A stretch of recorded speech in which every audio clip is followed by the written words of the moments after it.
plásmidos que se utilizan en la actualidad son, más bien de los vectores que se utilizan en la actualidad son vectores binarios. O sea, están hechos para expresarse tanto en Escherichia coli, donde les había dicho que se hace el proceso de construcción, y en el organismo donde se va a hacer la expresión final. Bueno, cualquier vector de clonación, incluyendo los plásmidos, debe tener ciertos componentes que son indispensables para que se pueda amplificar y se pueda posteriormente aislar y seleccionar.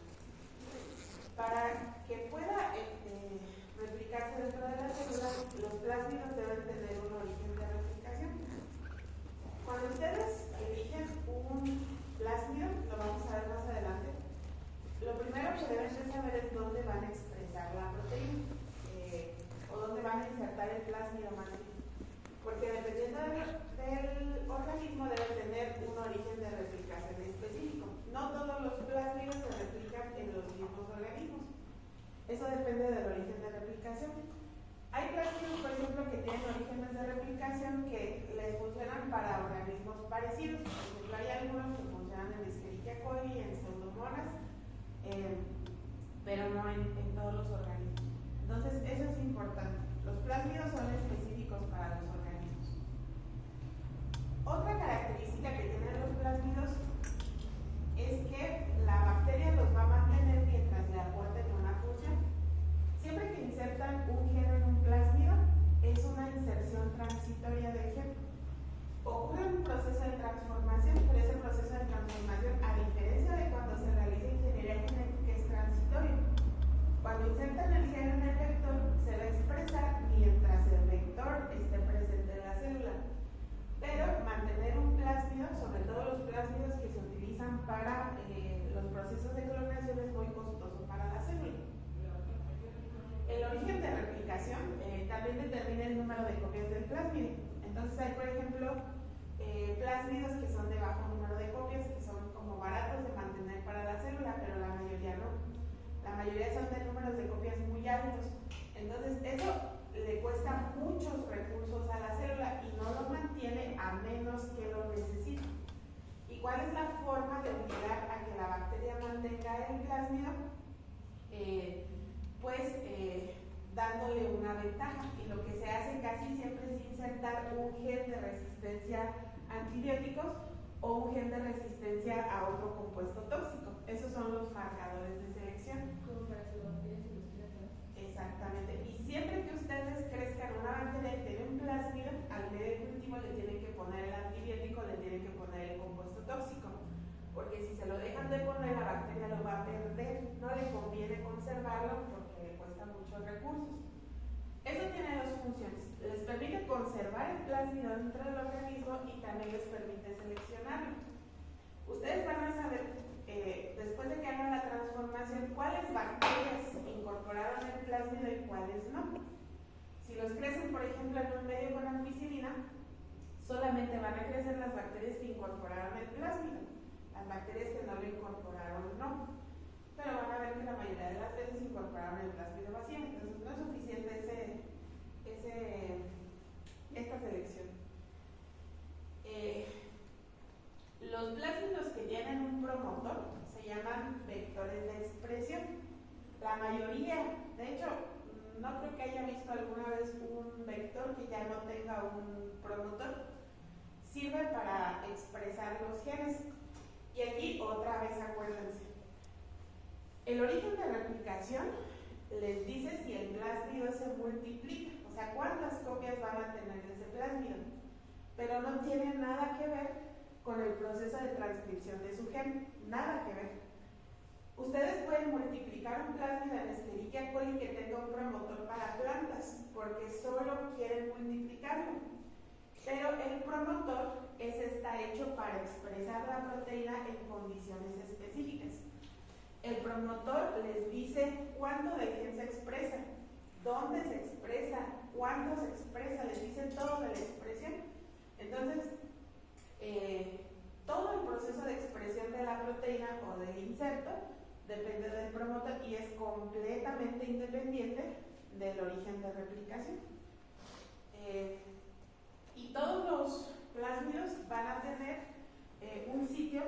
habíamos visto la clase pasada, donde tienen muchos sitios de restricción. Ese es el sitio múltiple de clonación. Algunos plásmidos, ya cuando revisen los mapas, van a ver que tienen sitios de corte muy específicos. Por ejemplo, pueden tener un sitio de corte aquí y un sitio de corte aquí. ¿Eso para qué les serviría?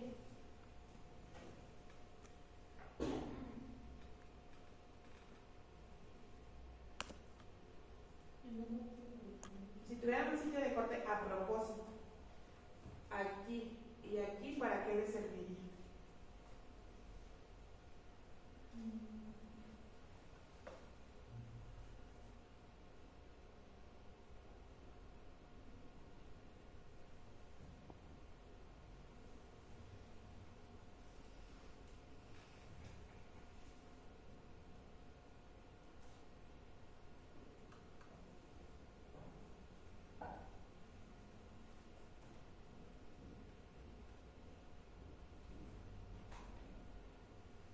Les permite construir los plásmidos que quieran. Pueden quitar este, poner otro de otro vector. La mayoría de los vectores están construidos así.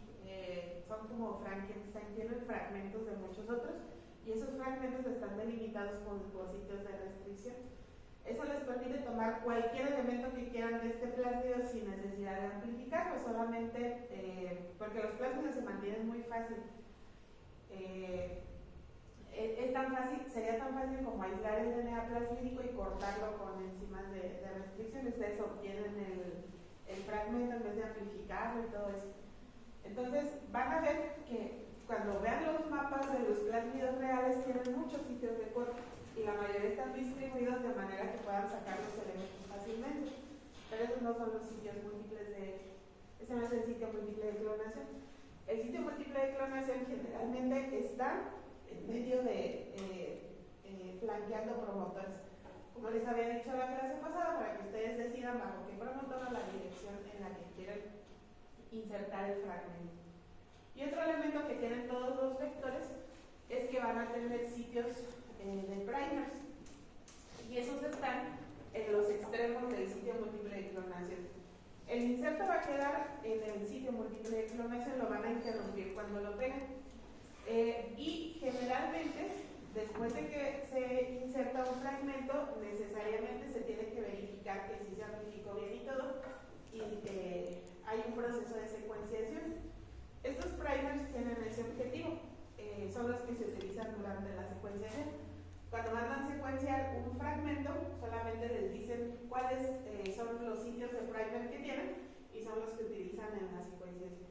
Entonces, algunos tienen muchas otras cosas, pero la mayoría tiene estos elementos. Debe tener sí o sí un origen de replicación, si no, no se va a replicar. El marcador de selección. ¿Por qué no todos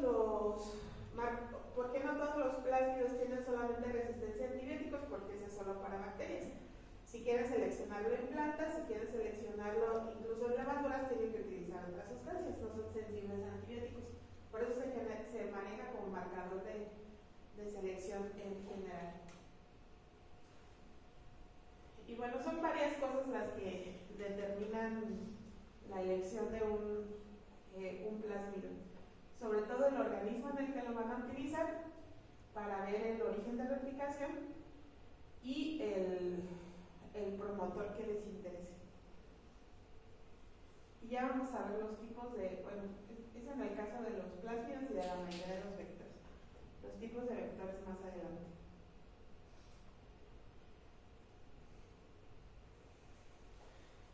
Cuando tienen tienen el gen y lo cortan, tienen el vector, lo cortan y lo ligan, se forma lo que se conoce como el vector recombinante. Recuerden, es cuando ya tienen el inserto dentro de su vector. Ya tienen DNA de dos organismos, entonces ya tienen una molécula de DNA recombinante. Generalmente, la forma en la que se evalúa que el proceso de ligación haya ocurrido adecuadamente, porque recuerden que es un proceso muy ineficiente, es mediante electroforesis en gel de agarosa. En la electroforesis en gel de agarosa, bueno, ya conocen la técnica. Lo que se hace es separar al DNA de la acuerdo al enrollamiento sobre todo. En el caso de la garosa, para poder más o menos darse una idea del tamaño de los fragmentos, se utilizan marcadores que se llaman marcadores de tamaño molecular. Estos no se llaman marcadores de peso molecular como los que se utilizan en electroforesis de acrilamida con proteínas, porque aquí no saben el tamaño. Estos no tienen un tamaño de kilodaltones como allá. Aquí les da un tamaño estimado en pares de bases, por eso se llaman marcadores de tamaño molecular, no de peso. Y les sirven para darse una idea más o menos del tamaño del fragmento. Es muy poco probable que, por ejemplo, si ustedes hacen un PCR, se amplifique un fragmento que no sea un fragmento del tamaño específico. Por ejemplo, si esperan un fragmento de 3 kilobases y ustedes tienen un amplificado solamente de 3 kilobases, es muy poco probable que este sea un fragmento diferente, ¿no? Porque tienen el proceso de selección de los primers y todo, pero sí ocurre. A veces este fragmento que se amplificó no es el que ustedes estaban esperando, por eso es necesario amplificar. Ocurrirá una de cada muchas veces, pero sí ocurre. De hecho, a mí me pasó eso. El fragmento no era el que había amplificado. 2 primers se pegaron en una región exactamente del tamaño que se esperaba, pero no era el fragmento. Entonces, aunque sea así como que lo más obvio del mundo, siempre hay que secuenciar. Pero bueno, así es como se determina, pues. Se evalúa el tamaño del fragmento amplificado y se evalúa también el proceso de ligación. Si ustedes cortan, por ejemplo, ¿cómo se evalúa generalmente el proceso de ligación? Más bien, lo van a cortar preferentemente con 2 enzimas y deberían de tener una banda del tamaño del vector y una banda del tamaño del fragmento. Pero si no, lo pueden cortar solamente con una enzima y pues obviamente el vector recombinante va a tener un tamaño mayor que el vector vacío. Pero es la única forma en la que se puede evaluar los resultados de una técnica donde se utiliza la molécula de ADN, porque no hay forma en el que vean en el tubito pues si se ligó o no se ligó, o que vean en el tubito de PCR si se amplificó o no se amplificó. Para poder visualizar el DNA necesariamente tienen que utilizar esta técnica.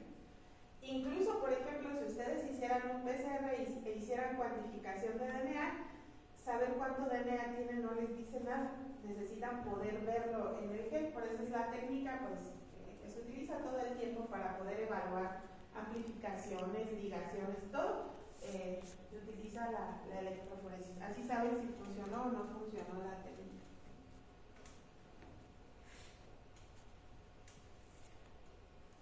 Y en la actualidad, ¿cómo se obtiene el fragmento de interés? Ya no es a partir de bibliotecas, de hecho ya casi no se utilizan las bibliotecas.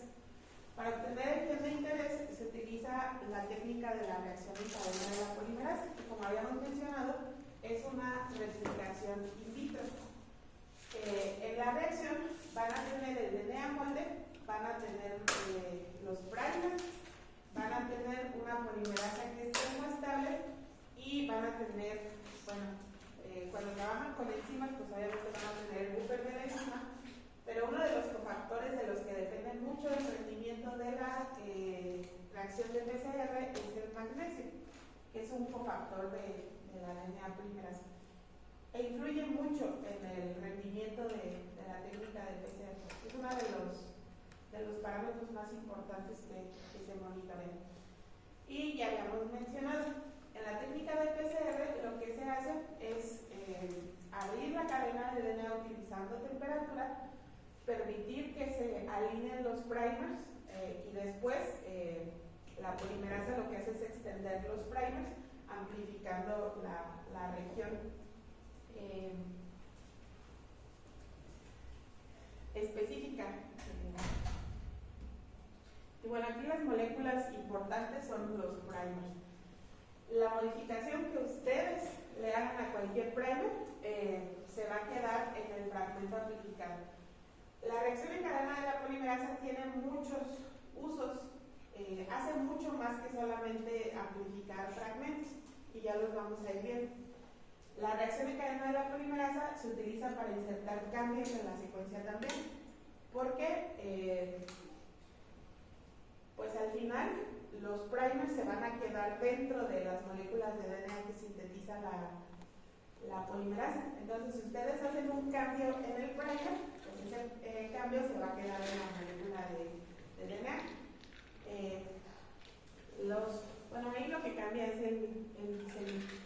Pero es importantísimo pues el diseño de los primers en la reacción en cadena de la polimerasa y se puede utilizar también para muchas cosas.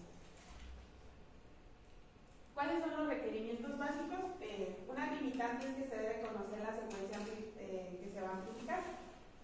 Aunque una opción sería el diseño de los oligos degenerados. Eso baja mucho el rendimiento, pero ayuda a amplificar genes cuando no se conoce la secuencia específica del gen.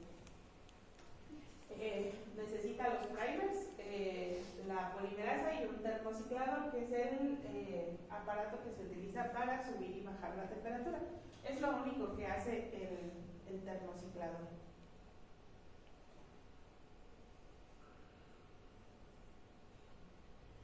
Y bueno, los primers, ya habíamos dicho que son secuencias cortas que van de 18 a 22 nucleótidos. Aquí recuerden que secuencias menores les van a dar emparejamientos inespecíficos. Y secuencias mayores, mientras la TM no suba demasiado, se pueden extender hasta donde quieran. Pero generalmente en ese rango está la temperatura que se necesita. Cuando diseñen los primers, tengan eso en cuenta. No diseñen primers más cortitos porque no son buenos primers. Lo mínimo sería 18 y eso cuando 18 les da una TM arriba de 60. Si no, hay que extenderlo para mejorar la especificidad. Y hacia adelante, pues hay primers hasta de 40 nucleótidos mientras se mantenga la TM. Pero más cortitos no es recomendable. Otra cosa, cuando diseñen los primers, recuerden siempre poner la dirección. Aunque si no la ponen, se supone que está de 5 a 3, es como obvio, de todas formas pongan la dirección, es la forma correcta de diseñar los primers. Entonces no pongan solamente la secuencia, pongan perfectamente cuál es el primer directo y la dirección, y el primer reverso y la dirección. Si ustedes los ponen al revés, ¿qué creen que le pase a la reacción si no indican correctamente cuál es el primer directo y la dirección y el reverso y la dirección? O sea, si los diseñaran al revés, ¿qué le pasaría? ¿Sí pasaría algo o no pasaría nada? ¿Qué pasaría? ¿Cómo se diseñaron? Si tienen su cadena de DNA.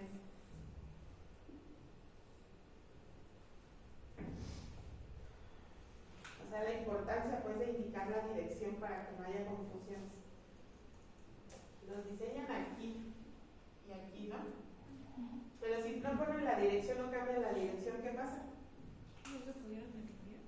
O sea, ¿No se podría qué? como ya había, o sea, porque no se... No, sí se van a alinear porque son complementarios. ¿Pero qué es lo que puede pasar? Había como un cambio, ¿no? Y lo del grupo hidroxilo y el que estaba pegando fosfato. Exactamente. El OH está aquí, la polimerasa amplifica para acá. Por eso lo tienen que poner. Si lo ponen al revés y no queda claro, la polimerasa va a amplificar para acá y no van a tener nada. Entonces, tienen que poner la dirección cuando pongan la secuencia de sus primers.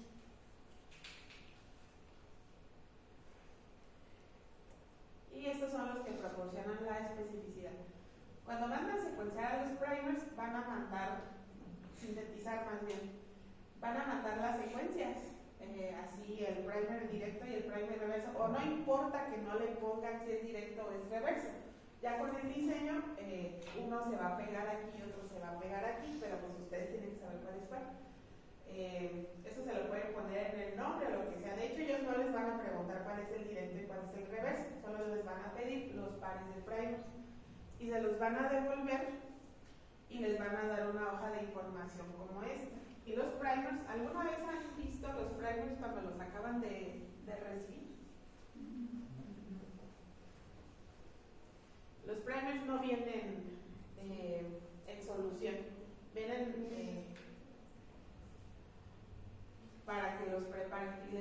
esta hoja y vienen mucha información que pueden utilizar o no utilizar. Sirve para otras cosas. ¿Cómo pasan de este primer que ustedes reciben al primer que utilizan en la reacción de PCR? Necesitan los datos del peso molecular del primer. Este de aquí. ¿Para qué necesitan ese dato? Pues para adicionar el agua que se necesita. Cuando trabajan en cualquier técnica de biología molecular, tienen que utilizar un agua que está súper purificada, que es un agua libre de nucleasas, que tiene una conducción eléctrica prácticamente nula. Es más destilada que el agua bidestilado, tridestilado. Es un agua grado biología molecular, es incluso más pura que la que se utiliza en las técnicas de HPLC.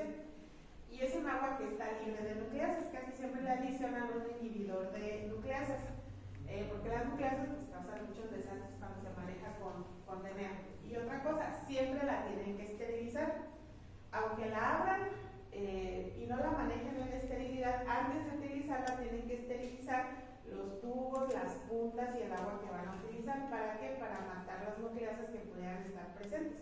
Ya después las pueden manejar como quieran, pero antes de utilizarlas tienen que esterilizar el material siempre. Bueno, con esa agua que ya esterilizaron y que es agua ultra pura, libre de nucleasas, grado biología molecular, preparan los primers. Tienen que adicionar el mismo volumen de agua que el peso molecular que viene en el primer para que puedan preparar una concentración que esté en milimolar. Entonces, por ejemplo, si este dice que tiene un peso de, bueno, más bien, un peso molecular de 142 nanomoles, ustedes agregarían 142 microlitros de agua. Aquí, por ejemplo, de este primer, indica un peso de 92 nanomoles y de 115, agregan 92 microlitros de agua y 115. Y con eso preparan su solución stock. Esa solución stock les sirve para miles de reacciones de PCR porque se prepara en concentraciones bajísimas. Después, ¿cómo preparan la solución que van a utilizar en la reacción de PCR? Toman un microlitro de esa solución y le ponen 99 microlitros de agua. Hacen una solución 1:100. Y de esa solución que les resulta, que ahora está en micromoles, van a tomar un microlitro por cada 10 microlitros de la reacción de PCR. Las reacciones de PCR normalmente están estandarizadas a 50 microlitros. Entonces, de esa solución tomarían 5 microlitros para 50 microlitros de PCR. Y esa es la concentración que se utiliza normalmente. Entonces, así es como pasan de aquí a la solución que necesitan para utilizar el PCR.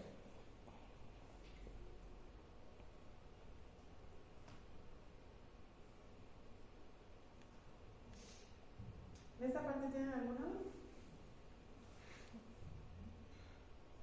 Bueno, ya cuando les toque van a ver si no tienen dudas. ¿Tienes una agüita de esa aquí? Una parecida. Entonces son los componentes básicos que se utilizan en la reacción de PCR. La polimerasa que casi siempre se utiliza es la TAC polimerasa, por eso se utiliza, esa es otra cosa, la temperatura de 72 grados de elongación, pero hay otras polimerasas. Está, por ejemplo, la polimerasa de alta fidelidad, es PFU, esa tiene una temperatura de elongación diferente, esa es de 68 grados. PEN también tiene otra temperatura distinta. La más común es TAC, pero no es la única que se utiliza.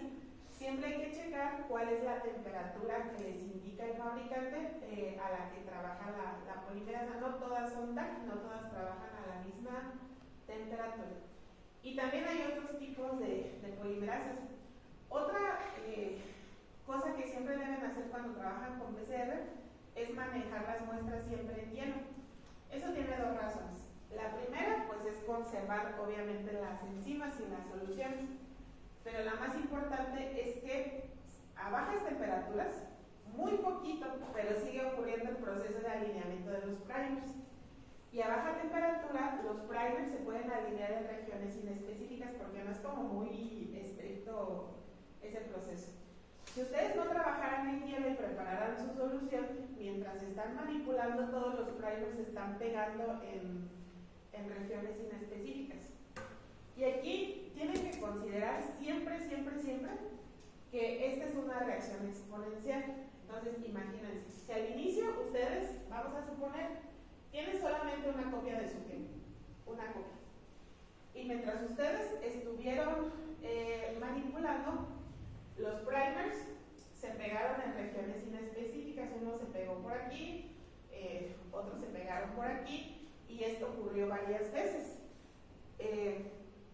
Cuando hagan el primer ciclo de amplificación, esto le va a dar la amplificación de fragmentos inespecíficos, y esos fragmentos inespecíficos ya tienen los sitios complementarios de sus primers, ¿no? Porque este ya se pegó aquí, y este ya se pegó aquí. Este es su primer primer, y este es la doble cara. Este es su segundo primer. Y si se pegó en más fragmentos inespecíficos, si esos primers se pegaron en más fragmentos inespecíficos y se amplifican, ¿qué es más probable? Que en la reacción los primers se alinean en el sitio correcto o se alinean en los sitios incorrectos.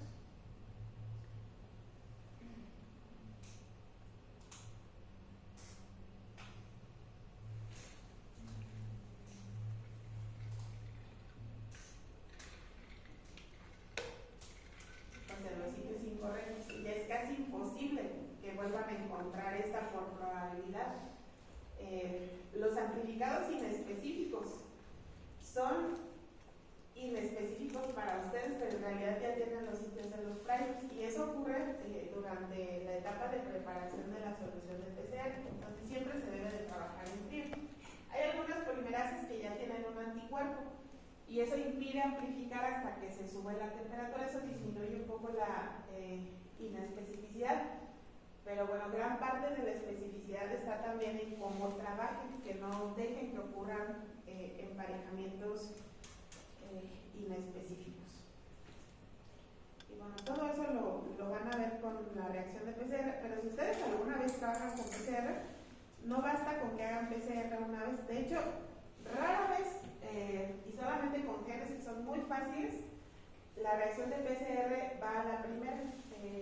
La reacción de PCR es casi siempre prueba y error, pero tienen que considerar cuáles son todos los parámetros que pueden influir en el proceso de amplificación.